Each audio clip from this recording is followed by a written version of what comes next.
अस्सलाम वालेकुम वरहमतुल्लाहि वबरकातुहू। अस्सलातु वस्सलामु अलैका या रसूल अल्लाह व अला आलिका व अस्हाबिका या हबीब अल्लाह। छठी सदी ईस्वी का मक्का एक ऐसा शहर जहां मर्दों का गलबा था, जहां औरतों की आवाज़ दबाई जाती थी, जहां ख़वातीन को वरासत तो क्या बिजनेस की दुनिया में कदम रखने की भी इजाज़त नहीं थी। लेकिन इस मर्दाना माशरे के बीचों बीच एक ऐसी अजीम औरत खड़ी होती है जो सिर्फ जेंडर बैरियर तोड़ती ही नहीं बल्कि पूरे अरब की माशरत पर हुक्मरानी करने लगती है। जी हाँ, हम बात कर रहे हैं हज़रत खदीजा रज़ी अल्लाह ताला अन्हा की, जिनका बिजनेस शाम और यमन से होता हुआ हबशा और मशरकी अफ्रीका तक फैल चुका था। वो औरत जिसके तजारती कारवां इतने बड़े होते कि मक्का के बाकी तमाम काफिले मिलकर भी इनके बराबर न आते। वो औरत जिसे तारीख द बिलियनियर बिजनेस वुमेन के लक़ब से याद करती है। अगर आप भी इस सुनहरी कहानियों को जानना चाहते हैं तो अभी सब्सक्राइब करें, क्योंकि ये सिर्फ तारीख नहीं बल्कि हमारी असल है। हज़रत खदीजा रज़ी अल्लाह ताला अन्हा कुरैश के मोअज़्ज़ज़ तरीन और मालदार तरीन घराने में पैदा हुई। उनकी शख्सियत पाकीज़गी, ज़हानत और वक़ार का मजमुआ थी, इसलिए लोग इन्हें ताहिरा कहते थे। उस वक़्त जब औरतों को घरों तक महदूद कर दिया जाता था, हज़रत खदीजा ने बिज़नेस को अपना मैदान बनाया। जब उनका काफ़िला रवाना होता तो पूरा मक्का रुक कर तमाशा देखता, क्योंकि एक ही औरत के तजारती काफ़िले बाकी सब काफ़िलों से बड़े और शानदार होते। आपने बिज़नेस को सिर्फ मकामी नहीं बल्कि इसे बैनुल-अक़वामी सतह पर भी पहुंचा दिया। शाम, यमन, हबशा और मशरकी अफ्रीका तक आपकी तिजारत का जाल फैला हुआ था। आपकी ईमानदारी, इंसाफ और बेहतरीन मैनेजमेंट ने आपको अरब की सबसे कामयाब बिजनेस वूमेन बना दिया।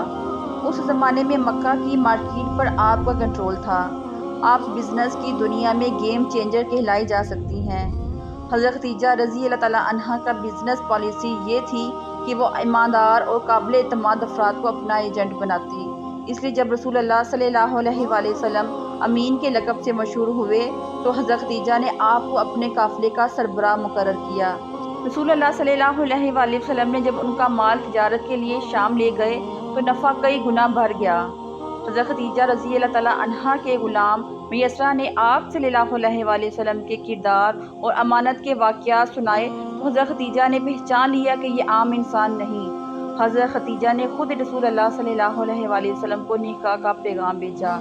ये निकाह सिर्फ दो शख्सियात का नहीं बल्कि दुनिया के सबसे अजीम मिशन का आगाज़ था। नबूवत मिलने के बाद सबसे पहले ईमान लाने वाली भी हज़रत खदीजा ही थी। उन्होंने अपनी दौलत और बिजनेस की ताकत इस्लाम की खिदमत में वक्फ कर दी। जब शेब अबी तालिब में मुसलमानों पर बाइकाट किया गया, हज़रत खदीजा ने अपनी दौलत राह खुदा में कुर्बान कर दी और भूख और प्यास बर्दाश्त की, मगर रसूलुल्लाह सल्लल्लाहु अलैहि वसल्लम का साथ ना छोड़ा। हज़रत खदीजा रज़ी अल्लाह ताला अन्हा की वफ़ात ने रसूलुल्लाह सल्लल्लाहु अलैहि वसल्लम को इतना गमगीन किया कि इस साल को आमुल हज़न कहा गया। लेकिन उनकी कुर्बानियों और ताउन के बगैर इस्लाम की बुनियाद मजबूत न होती। हज़रत खदीजा ने दुनिया को ये सबक दिया कि औरत सिर्फ घर की जीनत नहीं बल्कि दुनिया की माशियत को संभालने वाली भी हो सकती है। छठी सदी का मक्का मर्दों का शहर था, लेकिन वहाँ एक औरत ने बिजनेस, वक़ार और ईमान की ऐसी मिसाल कायम की जो क़यामत तक याद रखी जाएगी। हज़रत खदीजा दुनिया की सबसे कामयाब बिजनेस वूमेन और इस्लाम की सबसे पहली सपोर्टर हैं।